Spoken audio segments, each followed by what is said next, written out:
You know this one? Great big gobs of greasy, grimy gopher gut, mutilated monkey meat, chocolate little piggy feet, French fried eyeballs swimming in a pool of blood. That sure tastes good. Henry, come on down here. Behind his smile lies a secret. Here, made two of them, so we could be brothers. Hey, Mark, come on, let's go. Where are we going? Behind his eyes lies a plan. Who is he? Mr. Highway. Wow. What are you gonna do with it? And behind the image of a good son Coming? So what are you guys up to out there? Sorry, Mom. Top secret. Where are we going? We're here. lies the terrifying truth. Say goodbye.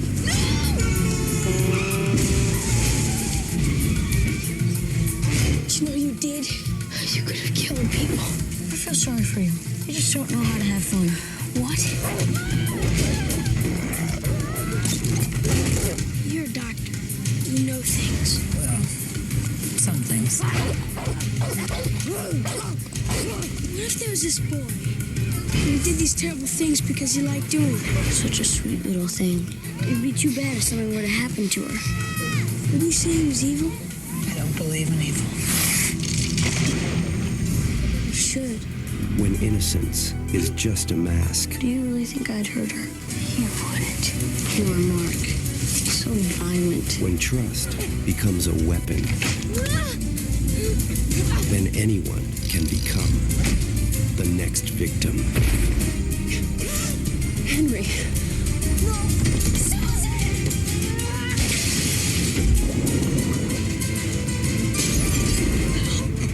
If I let you go, you think you could fly? Macaulay Culkin, the good son.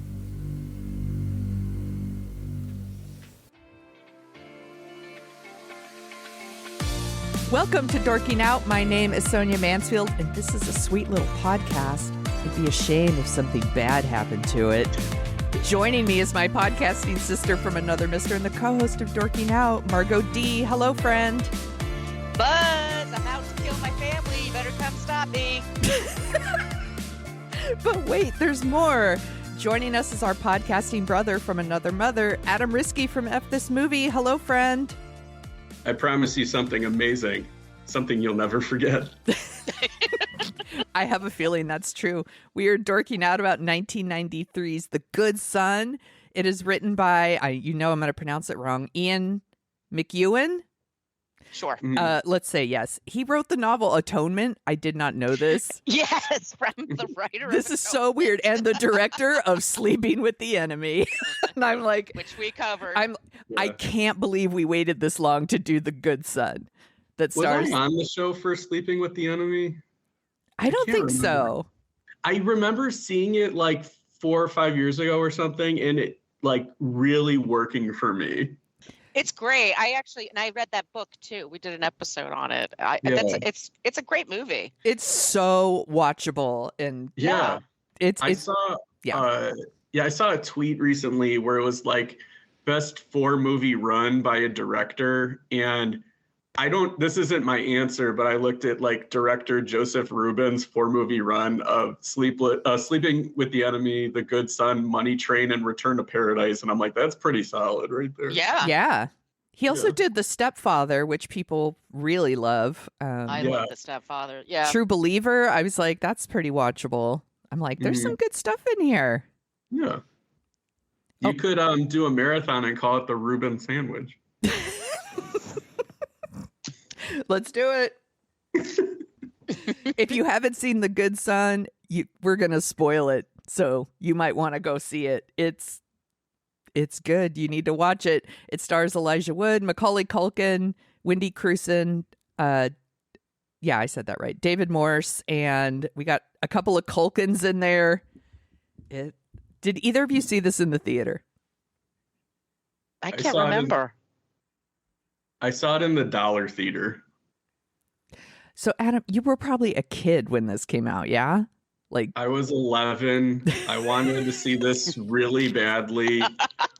When it came out, because I mentioned it in the Home Alone episode, like I was the target audience. Yes.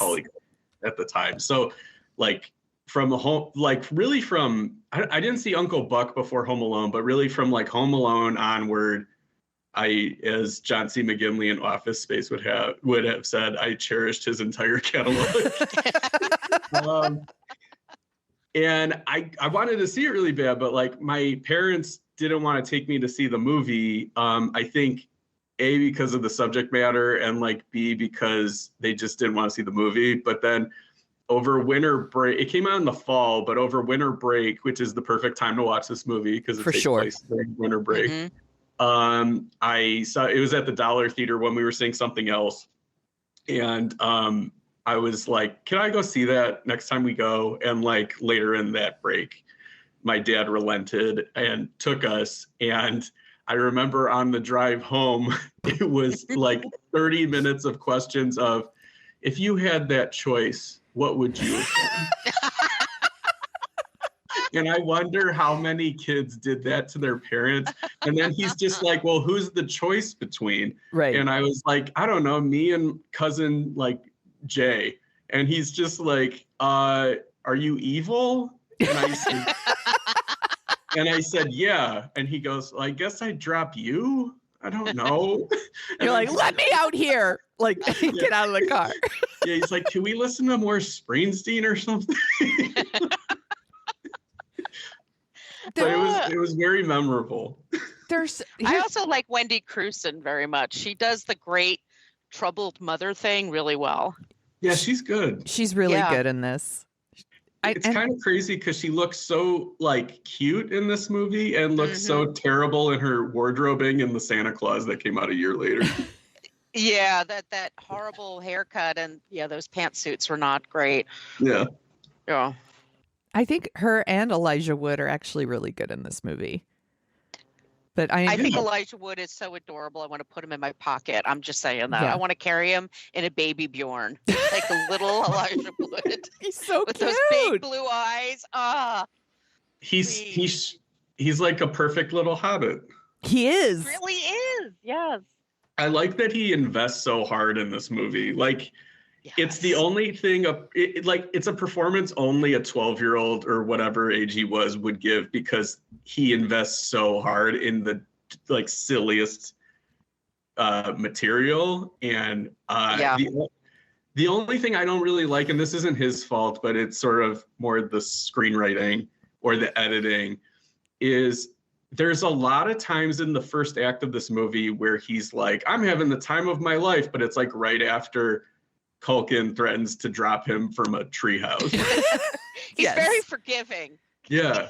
He gives him a lot of chances. Should we say the plot more, or did we talk about what happens at the beginning? So at the beginning, okay, I'm going to admit this movie weirdly made me laugh in inappropriate places, especially at the beginning where like Elijah Wood is like 12. He's a 12-year-old boy, and his mother is like lying in a hospital bed and she's dying. And he says, "You're not going to die because I'm not going to let you." And then it immediately cuts to her funeral. It's like such a joke. It's like, what you like cue the like Curb Your Enthusiasm music. Like, so I'm like, it's so, I'm a weirdo for thinking that's funny. But for me, it really reminded me of the Deborah Winger movie the Deborah Winger movie where she's dying.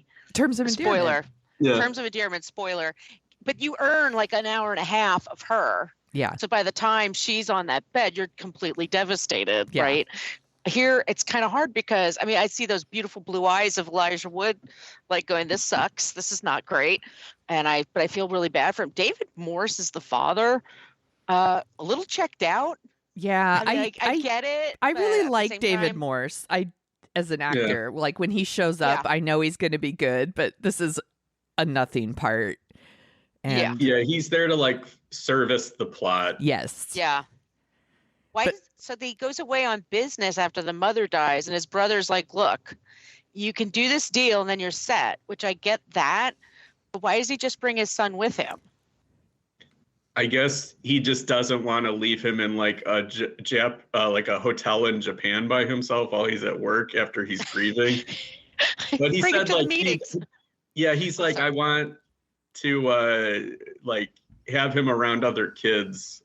So it's I can understand it. Yeah. it's a lose-lose. It is. Yeah. I just immediately, I was like, so take him with you. You can find somebody, but this is pre-internet age. You're not going to, I get that.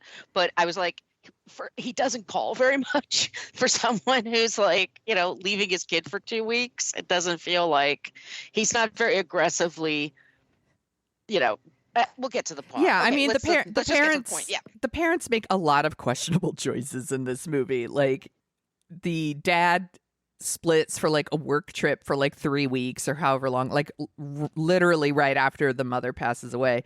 And then the other parents, like Macaulay Culkin's parents, these kids are just wandering this town, like unchecked. They're alone in this giant house by like an ocean.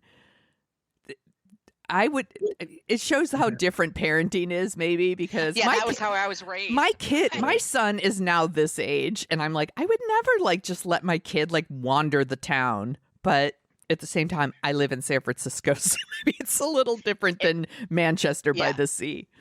Yeah, the parents, Macaulay Culkin's parents kind of have a real like McAllister vibe to them, because like Wendy Crewson is sort of unaware, or like just sort of, she's like overall a good mother, but like there's a lot of stuff under the surface she's not really checking on.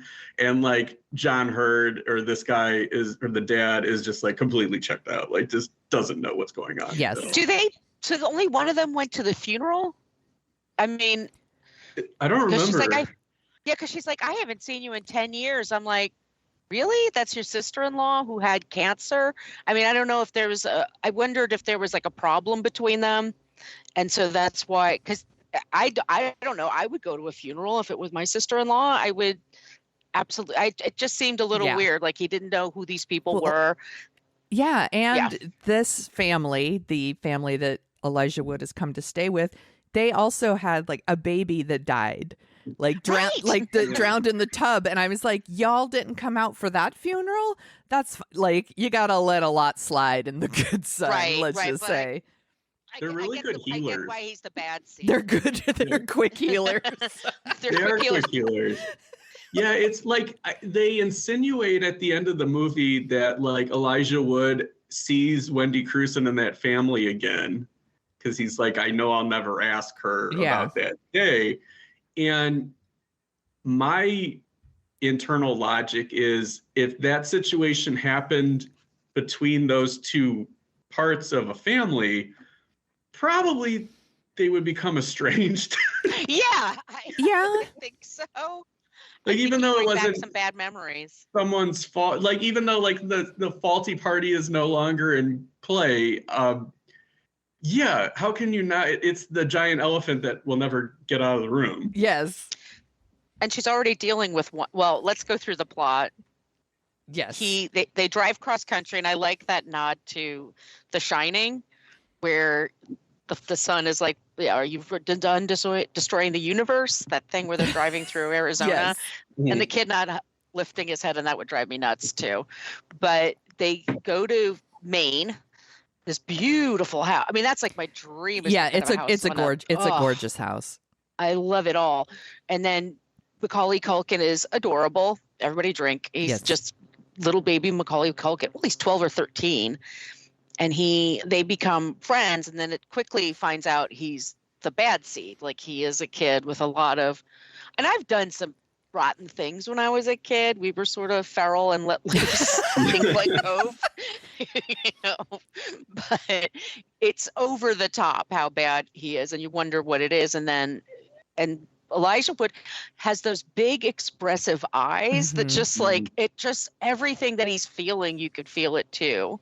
Yes. He's so good in this part. He really is. And you mentioned how bad Macaulay Culkin is. There's a difference between like being like a rambunctious troublemaking kid and a kid like this. I mean, he's a psychopath. And they make it clear pretty quick.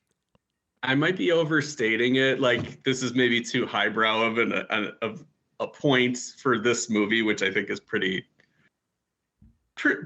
exploitation-ish. it's interesting that like Macaulay Culkin's character is like a psycho or a sociopath, and he's got like no empathy.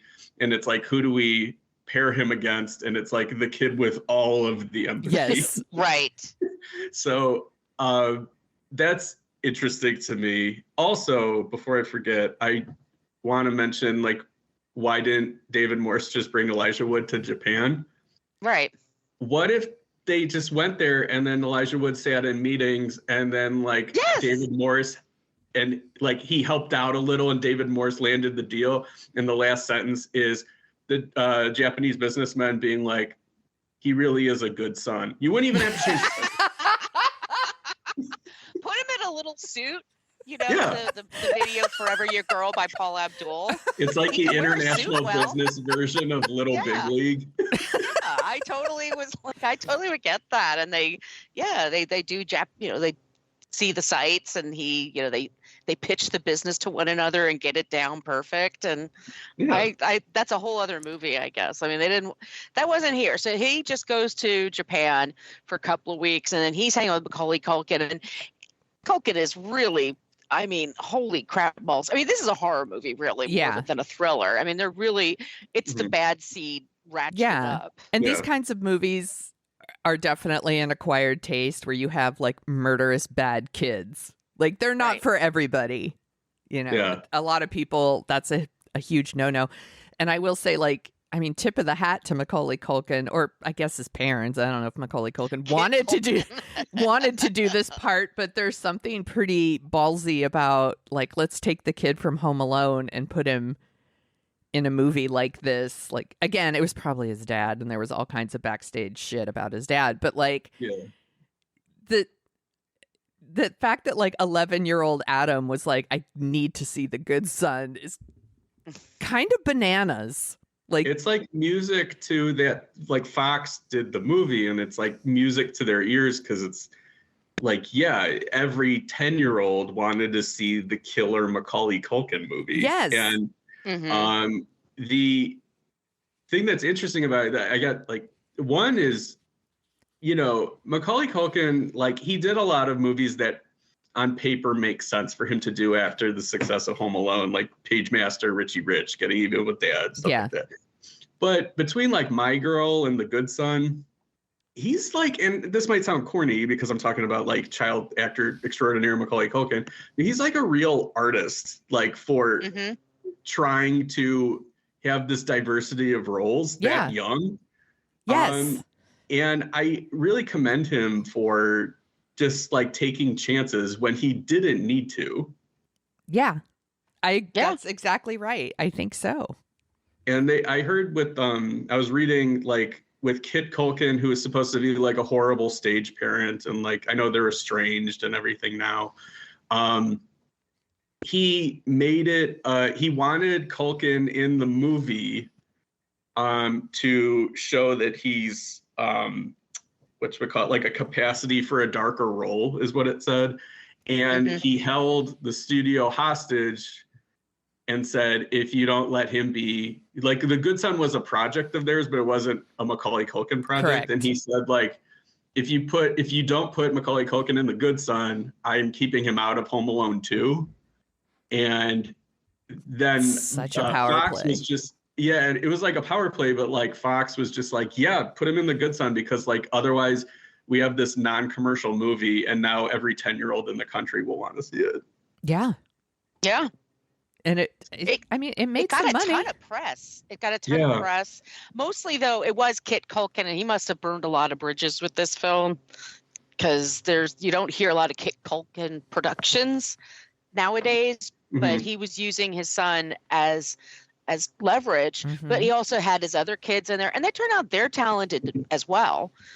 But he was apparently a real nightmare, and Macaulay realized, like, oh, I'm on a machine, like I'm on a treadmill. That I have to keep bringing in the money.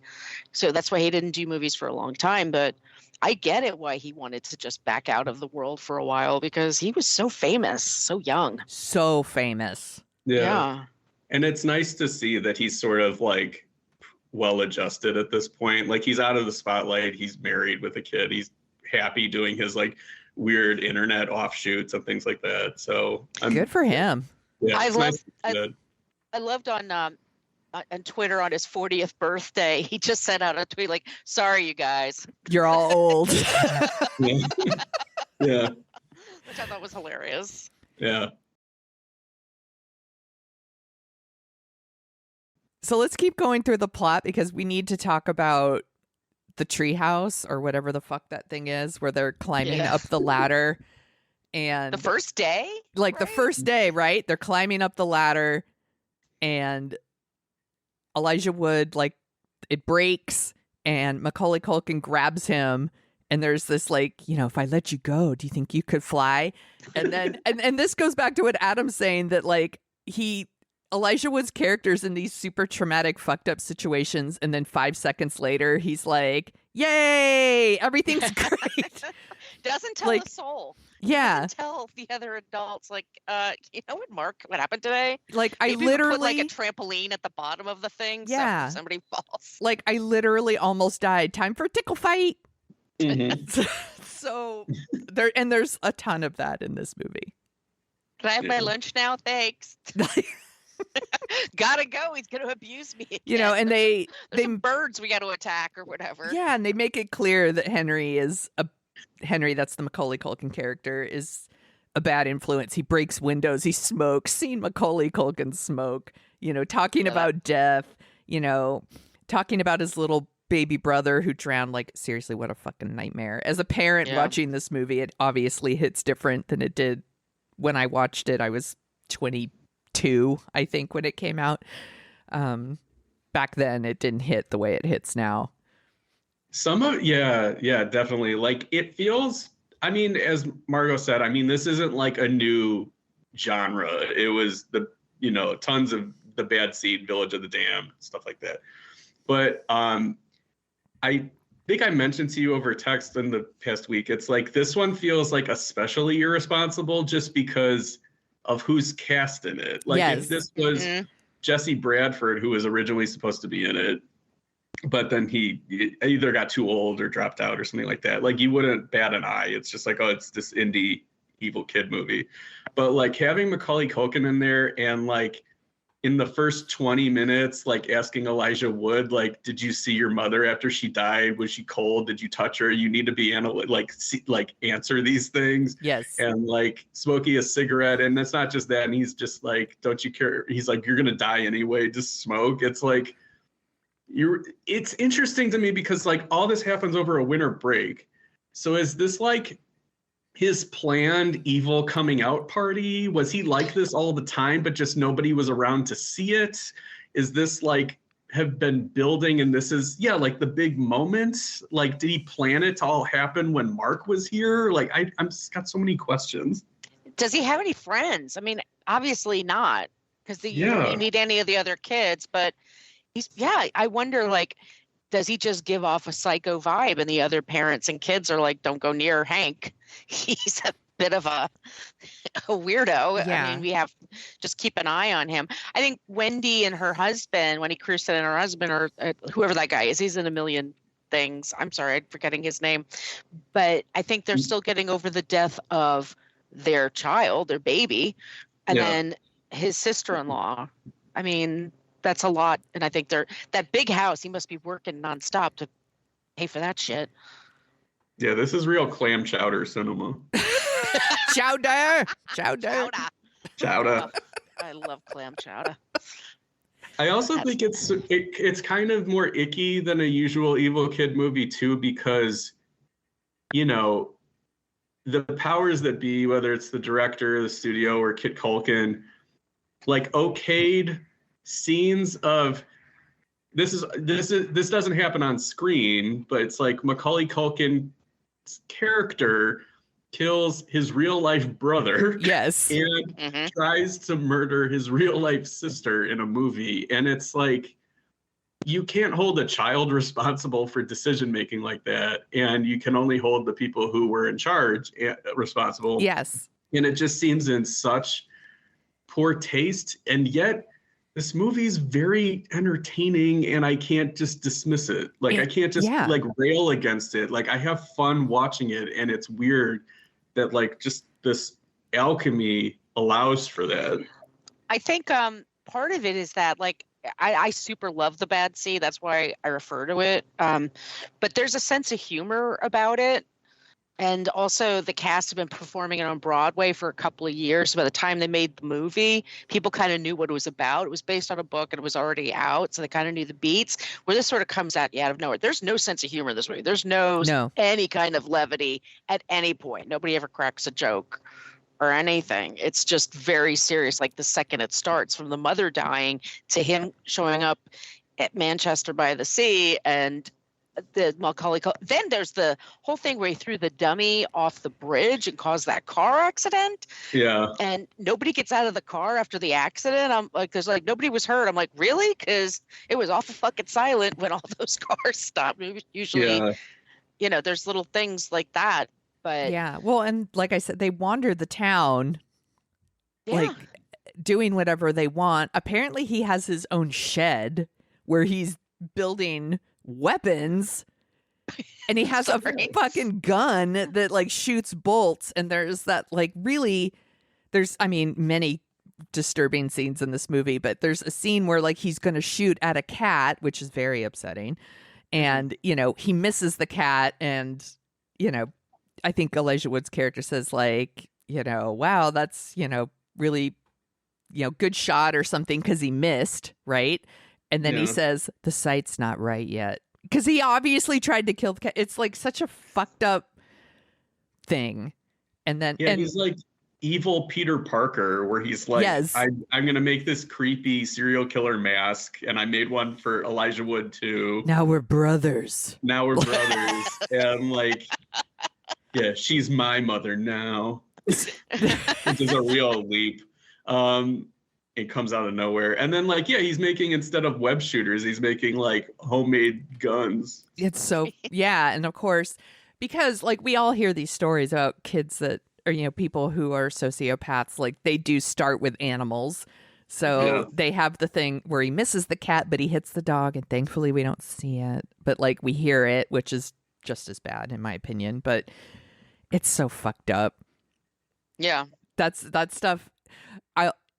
Clearly I'm like, that's fine. Like we can have two kids dangling off a cliff at the end and someone's going to die, but you kill a dog. And I was like, outrageous. Unacceptable. Unacceptable. I'll never watch this movie again. No, that's not true. I'll totally watch this movie again. Also, the town has the world's worst psychologist. So I'm wondering if, we need to talk to her or about her. What the fuck? Yeah.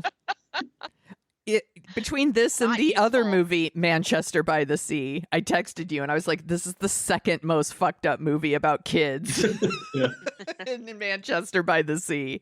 And it's probably all ties back to that psychologist. Do you think Henry started the fire in Manchester by the Sea? Was it? Probably. I knew it. You're building a whole Manchester by the Sea cinematic universe right now. Oh, good.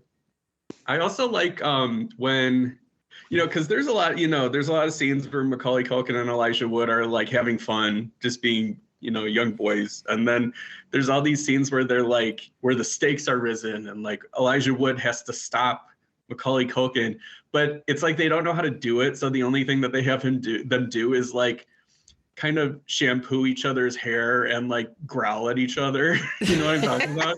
But like all their fights are just like, I'm gonna squeeze your head. I'm gonna crush your skull. Well, like they just have to put like Garnier Fructis in their palms and then like each other's hair and kill two birds with one stone. Well, and they tell two friends, and so on, and so on. But it goes back to what you said, Adam. They continue to like raise the stakes little by little, but then Elijah Wood just kind of reverts back to everything's fine now. Yeah. And then it happens again, and then he's like, everything's fine, and then again. And it gets shittier and shittier by, he's shooting a cat. He actually kills the dog. He dumps it in that well, and then he starts to threaten his own sister, which, is that was upsetting. Very also, upsetting. His sister's like just the nicest little girl and stuff. Yes. It's just so And then she's like in a coma, and we don't know if she even comes out of the coma later. It's like, but the thing that's interesting to me is like, is this his coming out party in the sense that like, there's no turning back. I want everybody to know that I'm evil, because he like tries to kill his sister twice, like in the hospital too. Yes. He's about to smother her with the pillow, and there'd be no way to like, you know, have that work, because I'm guessing there's probably some monitoring going on, Yeah. whether it's, I don't know if in hospital rooms they have cameras or anything, especially in 93, but it's just like, how would he plan to get away with this? I think he thought he would get away with it, that nobody would believe that he Well, was he's got that sweet capable. face. Yeah, that he's Yeah. capable of such things. That's He does another the Kevin thing too. face.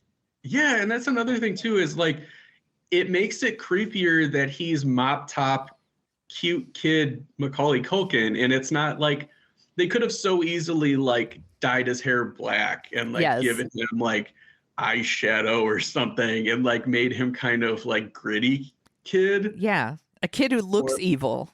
Yeah, like an emo kid, and like they didn't do that, which makes it even worse. Yeah, I mean, he's got like practically a bowl cut, you know, and he's wearing his little sweaters and little collar shirts underneath, and he's adorable. He's Macaulay Culkin, Yeah. but he's evil. Evil. Evil. And the psychiatrist is not helping. And then she comes to the house, and Macaulay Culkin just totally scams her. And so everybody thinks Elijah Wood's the messed up kid. And his father calls, and Macaulay Culkin interferes, and it's like, oh no, he's not home. Bye. Like, Yeah. Poor Elijah Wood. He's just a little kid, and he's got so much to deal with. This homicidal cousin. Yeah. I hear what Everyone you're saying likes. though, Adam, like about like why is he showing his true self to Mark? Like- the only thing I can think of is just like he's threatened by him in a way, because like he's another kid in the family. But the thing that doesn't make any sense about it is like he's not looking for love from his mother or something like that. Yeah. So I don't know. I mean, like, I'm not claiming this to be a perfect, well thought out screenplay or anything, but yeah, there's a few logic gaps for sure. I just feel bad that, like, you know, Macaulay Culkin's Henry isn't around, and he didn't live to see Ace Ventura: Pet Detective, and I think that would have really, like, Jumanji could have helped him. Like, Yeah. yeah, Yes. like it was a good decade for kids movies, and he missed out at least half of it. That's too bad. That's the It real tragedy of this movie. It is the real tragedy. I'm also like fascinated by, I want to see like a sequel, and it's just them trying to explain the situation to other people. Okay, I wrote that in my notes too, that so the family, Henry's family, like let's say they stay in Manchester by the Sea. Yeah. They have a baby that drowned in the tub, a daughter who fell through the ice, and Right. then their son, quote unquote, like jumped off a cliff or what, like, or fell off a cliff or whatever. The family has to move, right? They Oh, have to totally. move.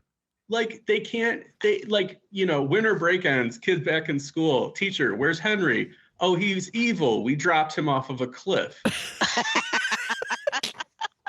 Okay, You then already killed my brother. I will mark. Anyway. I will mark him truant. Can I look at the syllabus, please? Thank you. How was your I- winter break? Not good. How do the parents stay together? How does everybody not completely? This family's got to implode, right? I mean, who Yeah. can overcome all that? For I sure. just think, and I also, like you said, like the people in the town, they must think they're huge weirdos. They must Like, think that they're killing all their kids, is what they Right. think. They, that Yeah. beautiful house with no neighbors. Like they're like, just stay away. Yeah. Those people, yeah. and Wendy Crewson and that dude definitely break up. Like he was already like being the whole thing where like he wants her to redecorate the room. I actually really like that scene. He says like it's Yeah. time, and she says like I'll do it when I'm ready. And like he's like, you need to face something, and she's like, I face it every day. And when she says it, like it's a very serious scene in a movie that's fucking bananas. But there's this like very serious moment about grieving the death of a baby, an innocent baby. And just the scene where she says, I face it every day. I was like, she's really good in that scene. I also like too in that scene, like they're offering the two different perspectives, because one thing that a trope that I don't like in movies, and like the one that always comes into mind is the Maverick throws Goose's dog tags in the ocean, and that means he's moving on from the loss of his best friend in Top Gun. And Super 8 does this too, where like the kid lets go of the mother's locket and stuff like that. It's like I don't like, I get the symbolism of it, but it's just like real people do what Wendy Crewson does in a lot of cases, where it's just like I don't have to let go. This is a part of me now. Right. It makes me feel better knowing that this is here. Yes. Well, yeah, and I think people understood death a little differently then versus now. Yeah. And I think that was just a thing people used to say, like, you need to face this and then you'll get over it. And we realize nowadays it's not going to be something you get over. It's something you manage. Yeah. And people do it at their own level. Right. Exactly. Yeah. And right after they have this fight, they go on their date night and leave the kids all by themselves. Yeah. And then there's the like most stressful game of hide and seek ever.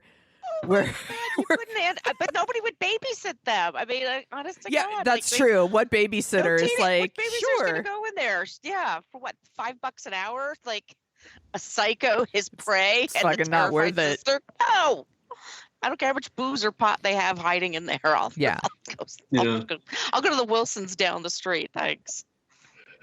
Yeah, I don't know. And then like, it's the whole like this movie. I can't even really like delineate how different the experience was watching this movie as a kid to as an adult. Yeah. I can imagine. Because like when I was a kid, it's just like Macaulay Culkin says, Mark, don't fuck with me. And that was like a big deal. Yeah. And it wasn't like a big deal where it's like, I can't believe Mop Top Macaulay Culkin just said fuck. Fuck. It was like, yes, that one was for us. We can say fuck now. It's like, it was like a win for children. Yeah. It was like, we're growing up. We can do this. And like now I'm just like horrified because I'm just like, oh my God, like these situations. Well, and so many kids wanted to be Macaulay Culkin. That was the other, right? So you go and see this movie and it's like, oh shit. Like, yeah.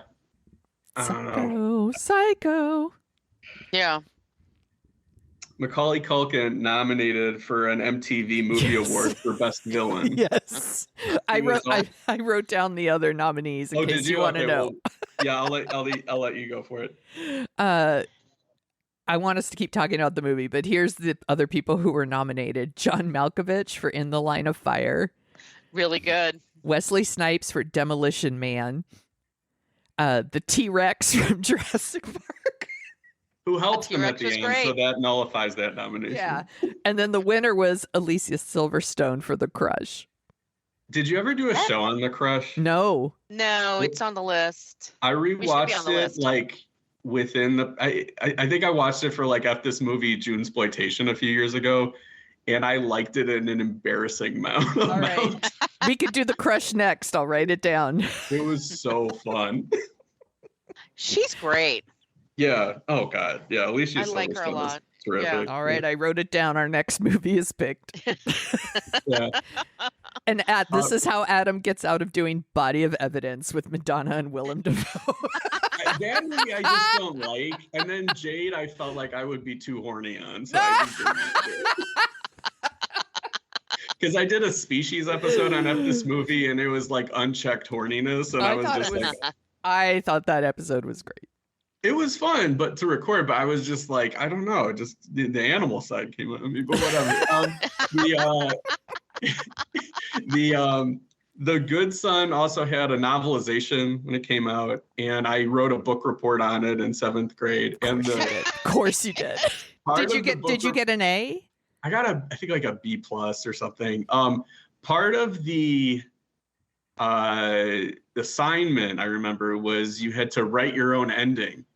So like you did the Oh. report, but then you had to rewrite the ending.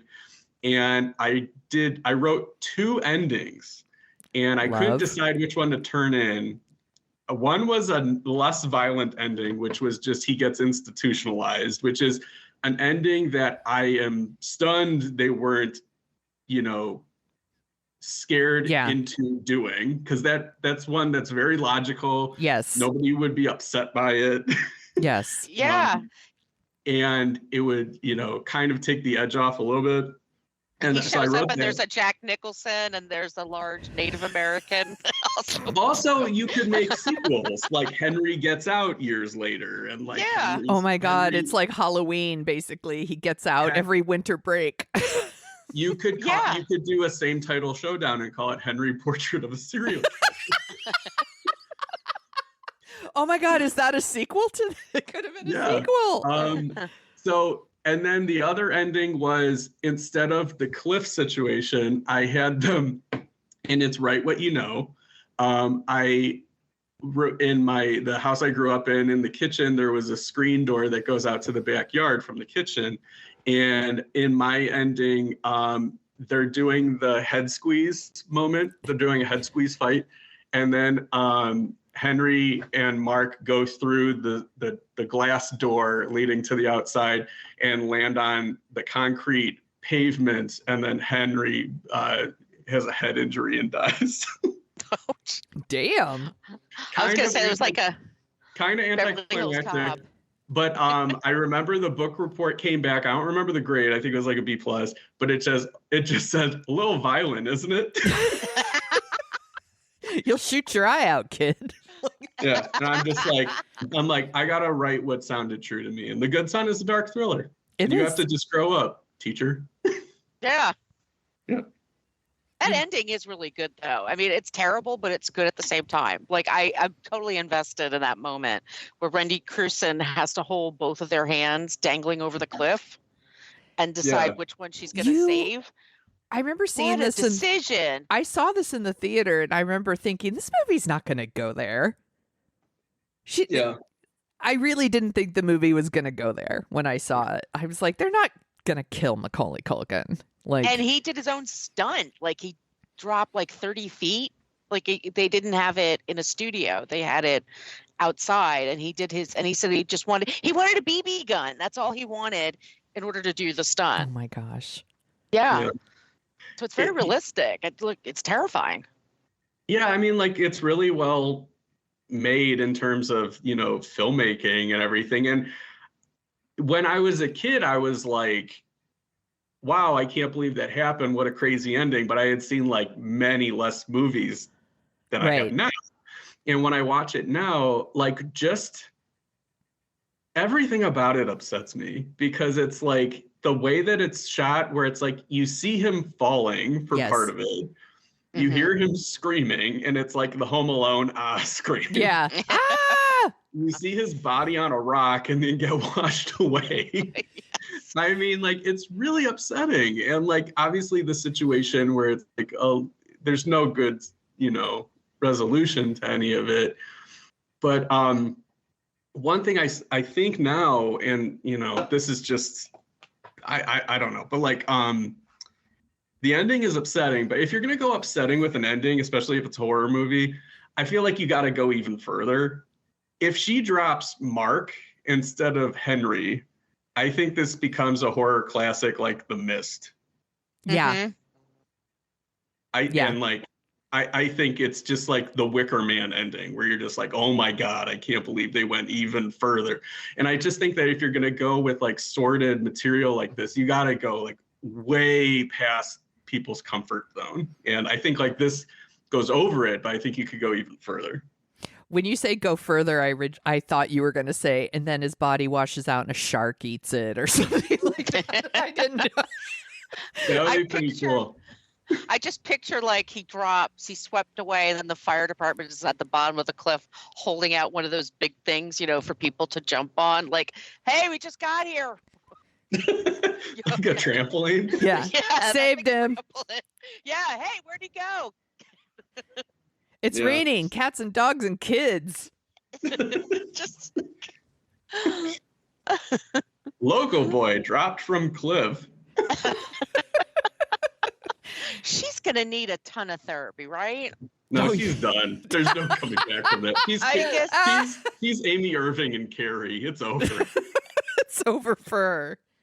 Just stay in bed, I guess. Mhm. I just take to your bed. Yeah, how do you go? Yeah, that poor sister Quinn Yeah. Culkin. Connie, is that who she plays? Yeah, she's gonna be fucked up.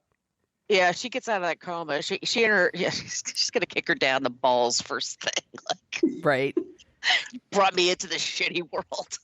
If this were a Marvel movie, the post-credit scene would be that she gets Henry's room and she's just screaming. She's just like, now I'm in your room, Henry. You can't do anything about it. Hey, Henry, I'm in your room. You better come in and pound me. I wanted Buzz to show up. Like, you're such a tool.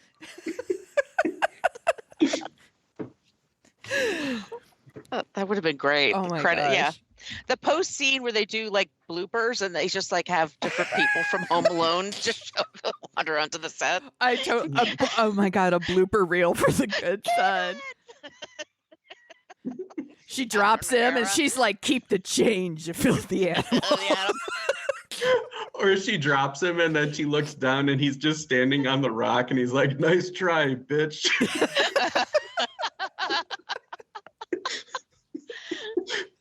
And then she's just like, what? How? And then he just like walks into the ocean and he becomes like Ocean Henry. Oh my God. It's like the Cannonball Run credits of the good son. Yeah. Bleeds. No, I picture like David Morse going up the driveway and then walking in and then just turning right the fuck around and just getting his car. I can't do it. How much PTO do you think David Morse took after he picks up Mark, where he's just like, I'm dealing with a lot of stuff right now. Thank God he got that deal. What if he didn't get the deal and he came back? What if he didn't get the deal? Maybe he didn't. Yeah. I should have brought you with me, buddy. Oops. You could have been the good son. You both are making me like this movie even more, and I'm very uncomfortable with it. Like, this might have gone from like, I don't know, 2 stars to like maybe in my top 100. It's just the damnedest thing. I just can't. It's watchable. It's crap, but it's watchable. Yeah, and it's short too. It takes chances. It's right under 80 or 90 minutes. It's really short, and like 10 or 15 of that is just them like running. Yeah. No, there's just something about these 90s thrillers. They're just such trash and like they don't exist anymore, and yeah, it's just like the definition of like commercial entertainment. It's like that's all it is. It doesn't function for any other reason than that, and it's like perfect in its execution. Yeah, I agree. They take a lot of chances too. Yeah. Which you wouldn't do now. And Siskel and Ebert were very, very upset about this movie, and it wasn't. I think in parts of the world they didn't release like the full version because it was so upsetting to people, which I can see why. But I also would like just didn't. I just say them in your head. Just pretend all those blooper reels that we just because isn't real. Cool. One thing that's heartening is I saw in the trivia that Elijah Wood and Macaulay Culkin became friends, and they're still friends. Aww. I love that. Yeah. I'm just thinking the blooper reel, like having Captain Chaos show up and try to rescue Henry over there. Have no fear, Captain Chaos is here. Or Mr. Or you know what would be amazing if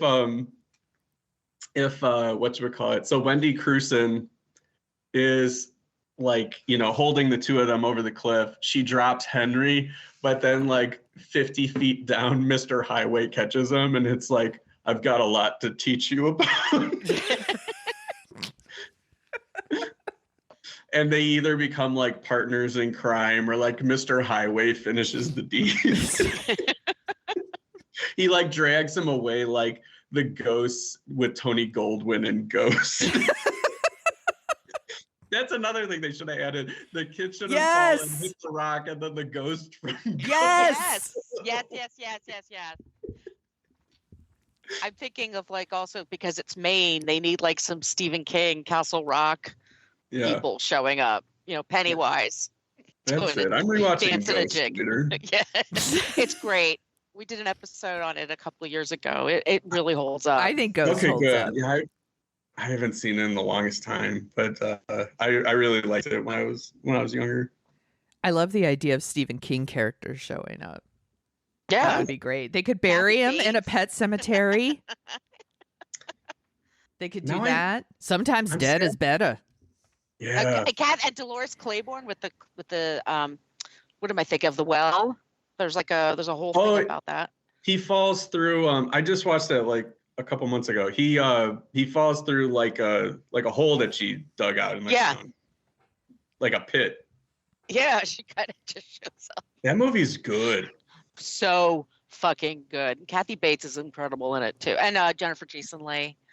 Yeah, I forgot what movie it was that like kind of triggered this, so to speak, but. Like a few years ago, I watched something with Kathy Bates in it, and I think I rewatched Primary Colors, and I'm just like, I think she's like one of my absolute favorite actors. She's just so good in everything. She's good in everything. Everything. She could do anything. And whenever she's one of, I don't know if either of you have this, but do you have any actors where if they cry in a movie, it makes you cry automatically? Kathy Bates is one for me. Drew Barrymore. I'm like strangely emotionally attached to Drew Barrymore. I get upset when Meg Ryan gets upset, but not like cry. It's more like I'm squinting my face like, why would you do that? Why would you do that to Meg Ryan? Yeah. Do you have someone like that, Margot? I can't think of anybody. Sorry. That's fine. I love Paul Newman. When anything bad happens to oh God, Jack Lemmon. I can't even watch that movie. It's the one where Al Pacino, Jack Lemmon. Oh, Glengarry Glen Ross. When I watching him get humiliated is one of the worst things. I can't even stomach it. I can't even watch that movie because it upsets me so much because I like Jack Lemmon so much. So there you go. Shelley Levine is like one of the most stressful characters in movie history. Yeah. Oh my God. It's so sad.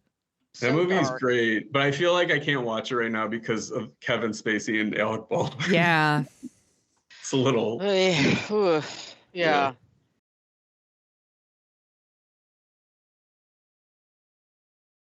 God, the trailer for that movie used to be in front of every movie at my theater. For Glengarry? Yes. Glengarry. Yeah, even like kid movies, it would be in front of that. I'm like, Jesus. Yeah. Always be closing, kids. You're going to get a set of steak knives. You need to have brass balls to sell real estate. Let's go I through. mix that up sometimes with the other movie with Ben Affleck where they're selling the cheap stocks. Oh, Boiler Room? Oh, that's Adam's favorite. Boiler Room. Yeah. Don't pitch the bitch and stuff like that. That's one thing I dig about Affleck is even like, he had been working since School Ties, but like in 2000, that's pretty early in his career, but he's got like the gravitas part in Boiler Room where he's like the legend that everybody it's like bow to him type of performance. It's great. Adam, that's how I got J-Lo. Shotgun Wedding later this month. Yep. Adam, didn't you request for us to do Boiler Room, but you didn't want to be on it? You just wanted Margot and I to talk about Boiler Room.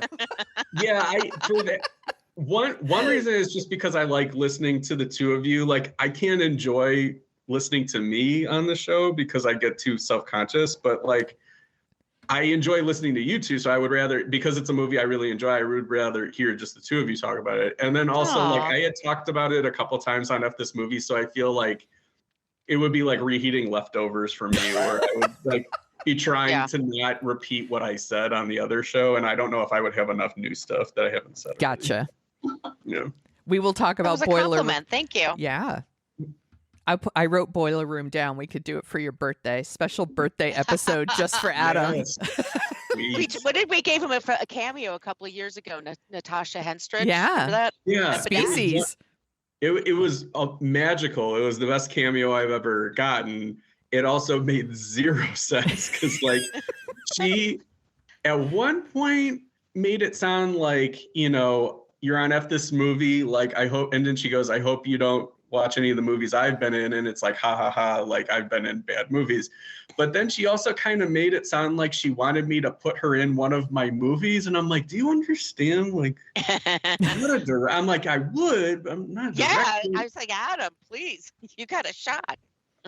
That's how I Yeah. felt about the Sean Astin cameo that Margot sent me. He went on, and he was such a delight. And he's like, maybe I should come on Dorking Out. I like to talk about. And I was like, oh my God, should we contact Sean Astin? You should totally do that. I had that I would once. in a second. Yeah, I had that once. I was at a convention and I met the stars of Wishmaster, and I met Andrew Divoff, who plays the evil genie.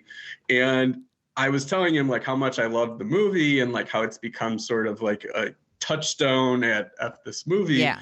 And he just goes, just ask, brother. And I was like, what? He's like, just ask. It was like the line in Fight Club where he's just like, 2 pitchers of beer and you can't even ask. And it's like two Wishmaster autographs and a photo op and you can't even ask me. And I never did because I was just like, I don't know if he would know that like me doing the Wishmaster voice is like me kind of expressing that I love it, not making fun of it. So I didn't want to be in Can that you do it now? position. The Wishmaster voice? Please. Sure. Give me something to say. I would need something to talk about. I want to be on Dorking Out. What if I were to tell you that I would like to be on Dorking Out and talk about the good son? That would be one of your wishes. I love it.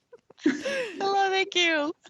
I used to be better at it. Like I have like a shelf life with impressions where they're like bad, get really good, and then go back to bad. That's happened with my Al Pacino, where it's just like it's been out in the cold too long. I just can't do it. Which Pacino? I'm sorry, Sonia. No, it's okay. Go ahead. I do old tired Pacino or Yeah. shouting Pacino, but like my shouting Pacino is a little like I'm just like you're a mutant. So like She has a great ass. yeah, but I do like the old Pacino where I'm just like I texted Rob about this where I said that if Al Pacino was like making the rounds during this award season, he would go up to like Austin Butler and he'd be like, started from the bottom, now we're here. Or he would just be like, so you're Hong Chow. That's good. I have texted Adam and Patrick about this before, but they did an episode where they just kept doing a Kiefer Sutherland impression, and it made me laugh so hard I cried because it was like, shit, damn it. Yeah, it's him in Mirrors where he's just yelling shit, damn it, fuck, like over and over again. Or he's on fire and he's like, ah, ah, ah. I had to like pause the podcast because I was laughing so hard. It was shit, damn it. That's one thing I enjoy about like every podcast or every movie is like what spin, and you know this, it's like what spin do you put on talking Right. about it? Because there's some movies like Jackie Brown where I'm just like I have to really engage with this and like not goof off too much. And then Right. there's shows like Patrick and I are doing Ninja Turtles 2 tomorrow, where I'm just like, it needs to be like an A to Z of silliness. Like, Yes. I need to like really research it, but like we can't take any of it seriously. Right.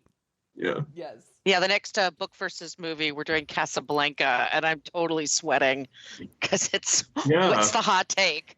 It's a great script, dirt. Hmm. We've definitely had episodes like that where it's just I love. Gushing. Yeah. And then we have ones like this. Yeah. These are my favorites though, where it's just like, Yeah. there's a lot to chew on, but it's like you can't take it seriously. No, not at all. Yeah. I know you had a page of notes. Did you hit all your notes? Oh yeah, I felt like I was interjecting all over the place. No, you're good. Thank you You're for good. humoring me. I did get through all the notes. Do you want to hear some other 1993 movies? Yeah. Yes, please. Okay, these came out the same month as The Good Son. California with a K. That I would Brad need Pitt. to rewatch with a it. P? Yeah. Yes, that's the one. Calendar Girl with Jason Priestley.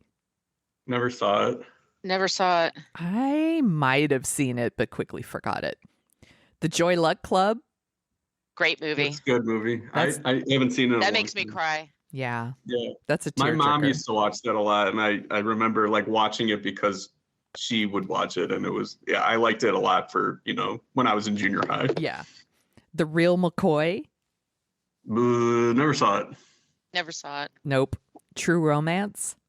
Amazing. Yeah. That one just gets better Yeah. like every time. Undercover Blues. The poster that put Jen- me off. Alec Baldwin, Jennifer Jason Leigh. No, that's That's Miami, Miami Blues. Blues. Yeah. This Oh. is Kathleen Turner and Dennis Quaid, and they're like, are they married spies? Yeah, and they have a baby, Oh. and they all have like sunglasses on Yes. the poster. Looks like Oh, that's MGM garbage. Yes. The Age of Innocence. Great movie. I didn't like it the first time I saw it, so I definitely need to revisit it because I know it's good. Yeah. It's really. I thought it was boring when I was younger, but now that I'm older, I'm more into boring. I have more patience for it, and there's a lot there. I need to chew on. For boring. Yeah. I'm kind of on a Winona Ryder kick right now. Like, so I need She's to great. I need to rewatch that, and then I probably need some recommendations from the two of you because there's a few like ones from late 80s, early 90s I just never saw. But like once I saw the Little Women she was in, Yeah. I just like fell in love with her. Like she's so good in that movie, and that movie's so She's- terrific. The best Joe. Yeah, Like my favorite Joe. And there's some good ones, but she's the best. yeah. I Yeah. agree. Did you see How to Make an American Quilt? No, I never did. Is that worth You watching? should. Yes, absolutely. And the Okay. supporting performances are great, but she's just luminous. I mean, so beautiful and so great in the part. How's Welcome Home, Roxy Carmichael? I've never seen it. It's one of the ones I wanted to see. I forget why I didn't go see it, but I really liked it at the time. yeah, Yeah. I know friends really liked it. I haven't rewatched in a very long time, but I remember really liking it. And I was going to ask if you had already seen that one because I'm curious if it holds up. Yeah, I think I got her filmography on here. I need to watch that. Age of Innocence again. How to Make an American Quilt. I never saw Girl Interrupted. I should watch that. Yeah, it's good. Um, It's a bummer, so you have to chase it with something else. Okay. Did you ever see? Well, I saw Great Balls of Fire when I was really young. That's Margot's favorite. Yes, we did an episode on Jerry Lee Lewis for our other show, Yeah. and I was obsessed with that movie when it first came. My dad would walk around the house saying, "Me and Myra are getting married," because that commercial would be on incessantly. Dennis Quaid is doing a thing in that movie. He He goes is for on it. Oh, Fire. God. When Dennis Quaid does a thing, it's Yeah. something. Did I ever It- tell you about how he played My Town's Carnival like 5 years ago? It was Oh, it his was Dennis band? Quaid and the Sharks, yeah. Did you It was weird. Yeah. I didn't stay for the whole concert, but he like ran out into the crowd and was like high-fiving people, and then like got on stage and he was like panting and couldn't sing for like a song, and then he he was That'd be like my shouting show. out to people who were holding up poster boards with titles of his movies, and then he'd just be like, "Oh, The Express, we shot that around here. It's a good movie." And I was just like, he clearly like paid somebody $10 to do that, because who would go to a concert and hold a poster board that says The Express? But the thing I always remember is, so I live in a suburb around Chicago. It's like 20 miles away from Chicago. We're like not a hayseed town or anything. It's just like a suburb. And he's just like looking around and he just goes, I really like it here, pure Americana.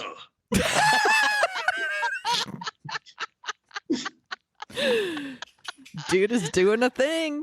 I'm picturing somebody in the audience holding an "Everybody's All American" sign. Just all of his details. Yeah, an Undercover Blues sign. It's a DOA sign. DOA. I have that Such a on good Blu-ray movie. and I've never seen it. Is that good? It's good, really good. I love DOA. The last That's on our list. The last Rider movie I wanted to ask you about is because I usually would, when I was a kid, would go see any movie and I would be fine. But I had the biggest tantrum because my dad took me and my sister because she wanted to see Mermaids, and I was so mad. I was just gonna say Mermaids is a great movie. Is Mermaids like a great movie, like Beaches is a great movie, or is Mermaids just a great movie? Beaches is an excellent movie, so I don't understand your question, sir. We said good day. End of podcast. No, I'm kidding. That was worth asking just for that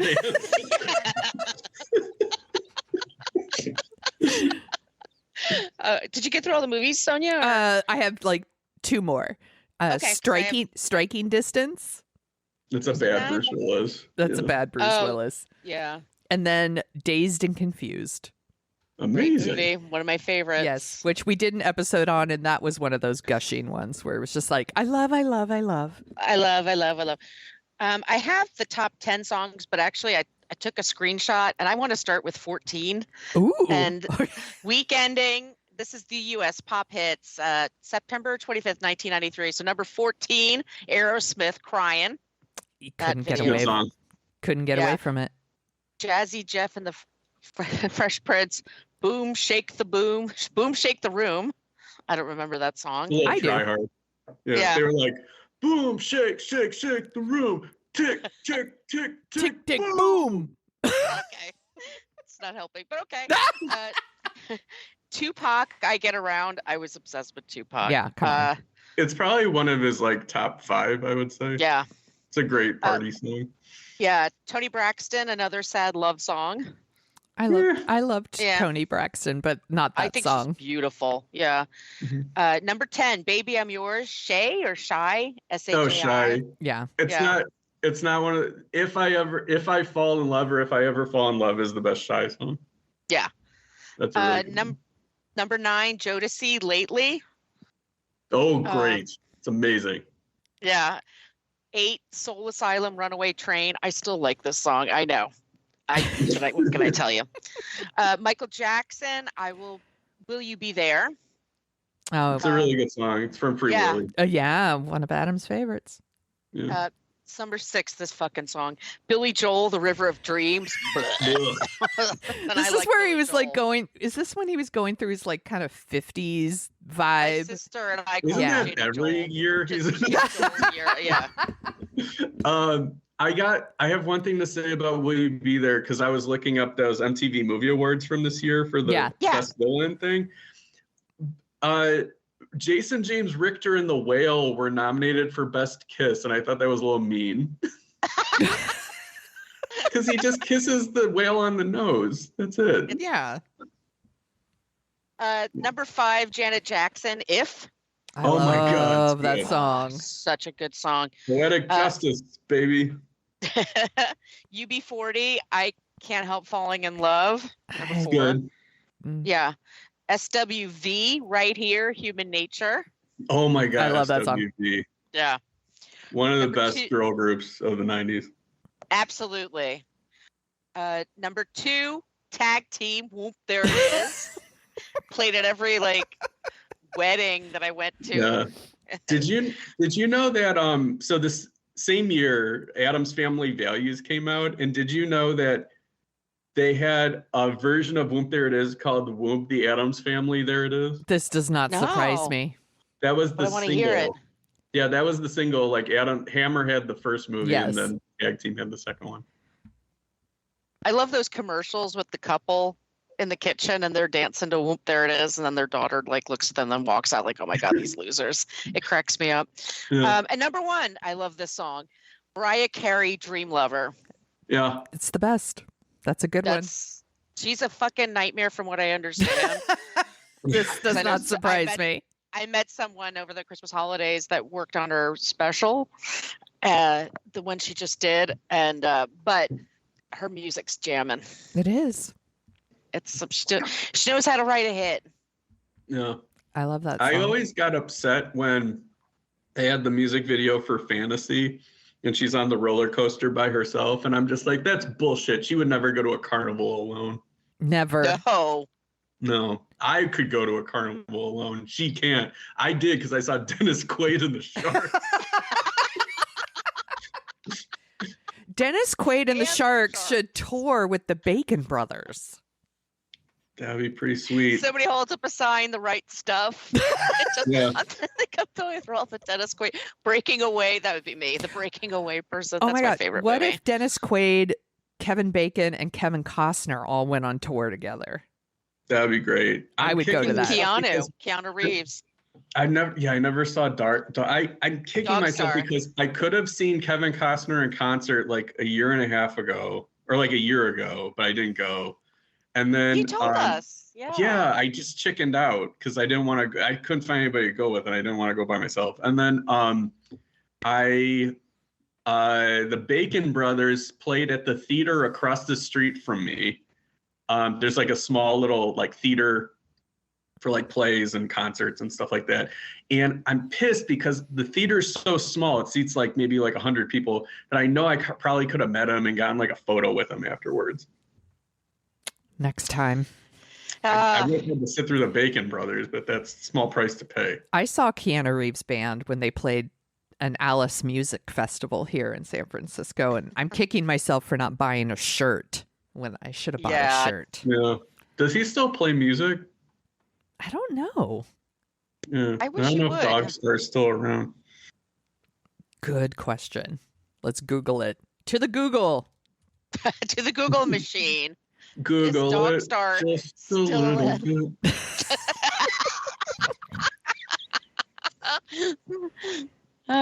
No, it says they ended in 2002. No. Wah, wah. He's too busy making money now. Yeah, he is. Good for him. Yeah. Did you ever see like a few years ago there was that movie Destination Wedding with No, Keanu it's on Reeves my and List. Winona It's on my Ryder? list too. It's on my list. Surprisingly good. Like I Okay. had it on my top 10 list this year, that year, and it came out of nowhere. I'm writing it down to remind myself that I should watch that sooner rather than later. I have to say one of my favorite things December, January with this movie is the year end with JB, you and Patrick. It really, my list just completely increases for things I need to see. Oh, thanks. Y'all do Yeah, such a good job. It was a good year for movies overall. Like I was pretty happy with like the 10 movies on my list, and I don't think like there's any that I would be embarrassed by like some other years there are. Margot, like Cruella #7, Resident Evil Welcome to Raccoon City #8. I remember that was in 2021. I know Margot had listened to your show because she was watching like double features of like really fucked up shit, and I was like, oh my gosh, she's watching like you watched Resurrection, and what was the other one? It was like X. I saw Resurrection, Fiction then and I saw X. Okay. Did you watch it Resurrection and then X? Yes, in that order. Okay, And I started like at 9 o'clock at night. I mean, really fucked myself up with the dreams. Yeah, after that. Resurrection. I didn't love Resurrection, but I love Rebecca Hall. I Yeah. just want her to Yes. like, do a movie where she's not in complete and utter panic the whole time, because I feel like she's got to be stressed out as an actor at this point. But she's terrific. She's really, really She's good. amazing. And Mia Goth is like, and Brittany Snow Yeah. were so good. And you guys were totally correct. I mean, she's so good in that. And I was saying to Sonia, like, she was married to this Yutz who did a show on Netflix, like selling Orange County or whatever. Oh, Brittany Snow is? Yeah. Or she was married to him. She was married to him, and then he's just a total jackass. And I saw this movie, I'm like, oh, she's gonna be fine. She's fantastic. She's gonna be fine.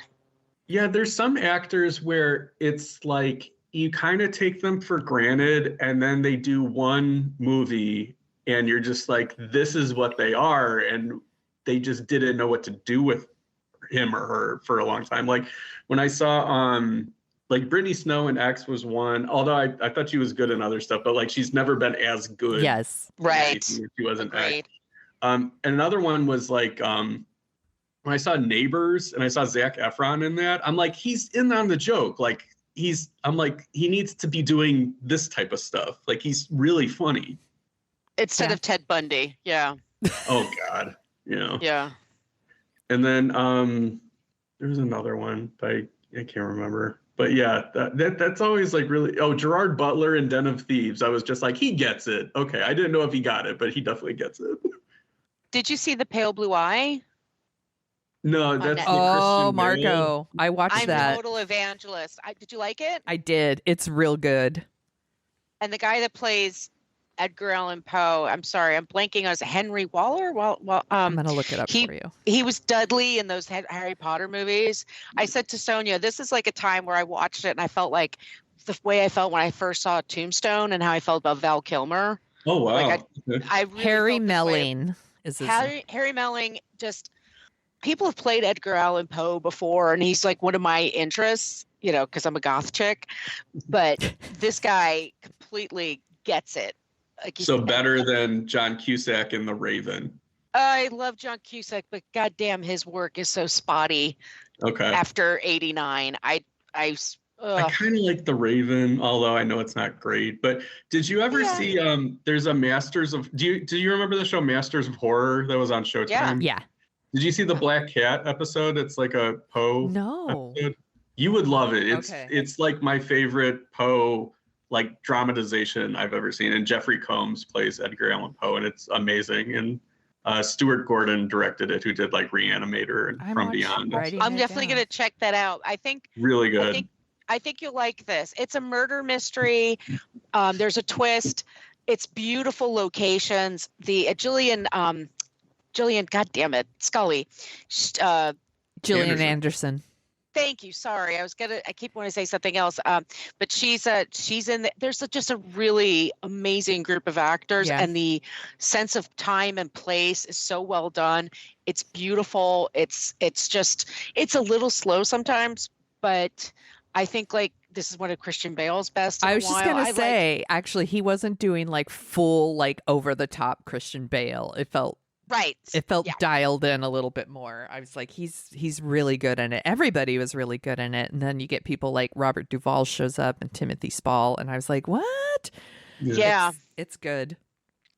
Oh, Margot, I forgot to ask you, was it a gummy night for Good Son?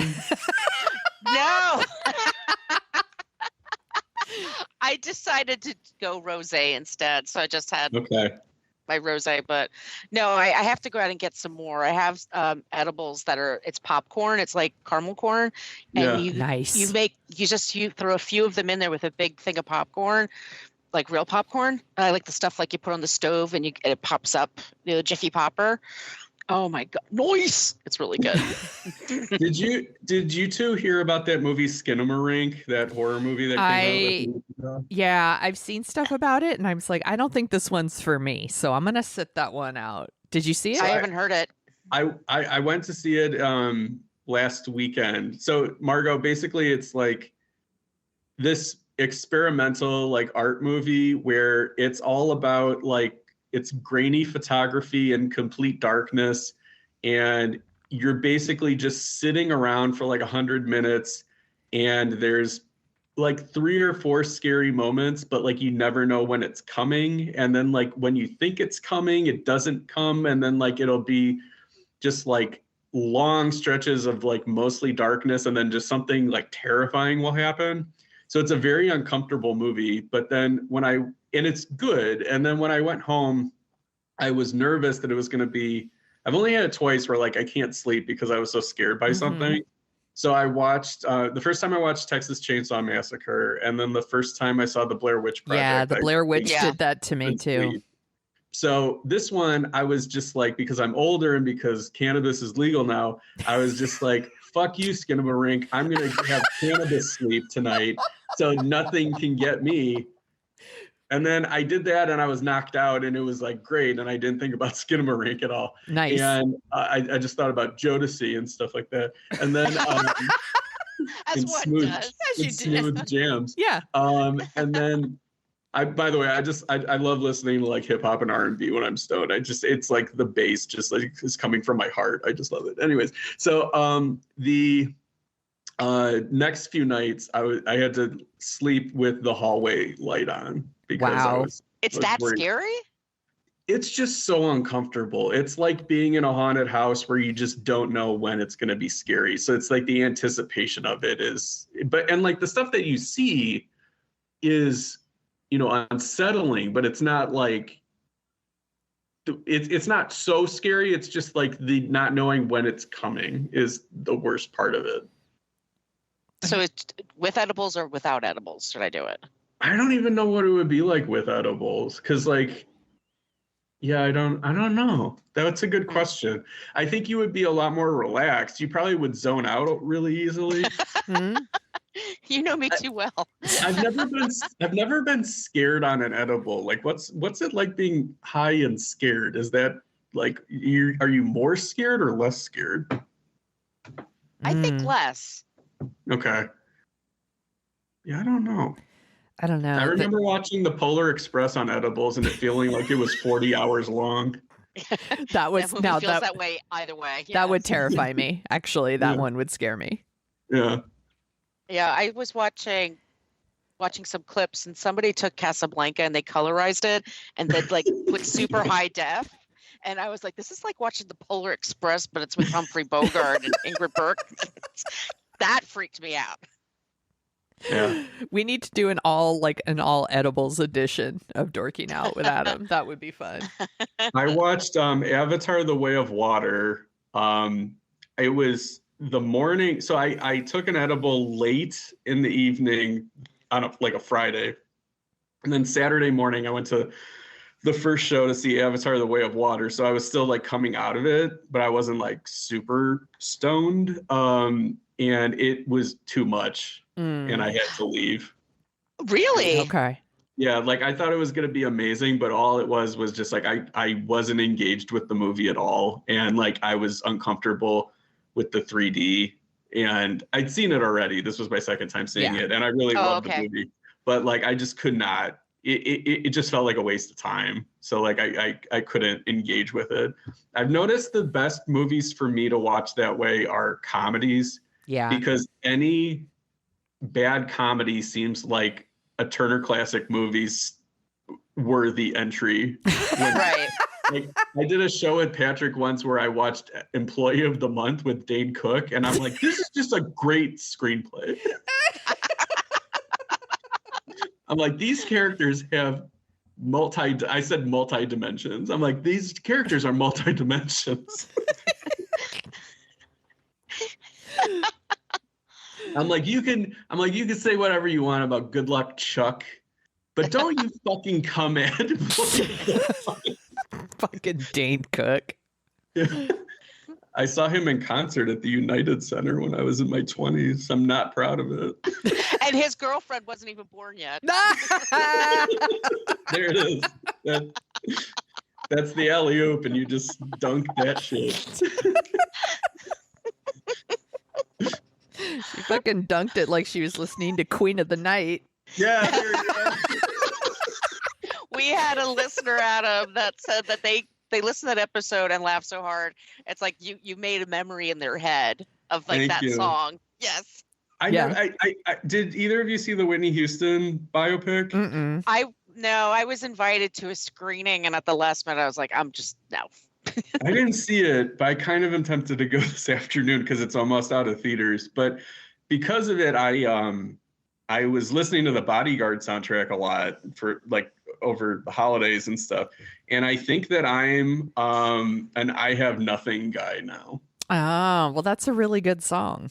Mm-hmm. It's pretty great. I don't know, though. Can you dunk to I Have Right. Nothing, though? I think you can when it goes, dun, dun, dun, dun. That's your dunk moment. Now Do the you whole remember- Bodyguard soundtrack is just in my head, is just Adam dunking. Yeah. Do you remember what should we call it? Dikembe Mutombo from the basketball player from like the 90s? No. No. Oh, okay. Well, never mind. This won't make any sense. Sorry. It's okay. Yeah. I It was remember gonna Manu segue Bowl. from dunking to basketball, but it's all good. Anyway, just so I'm not leaving people hanging, he's from Zaire, and when he first came into the league, he didn't master the English language as yet. So he would go to bars and he would just say, "Who wants to sex Mutombo?"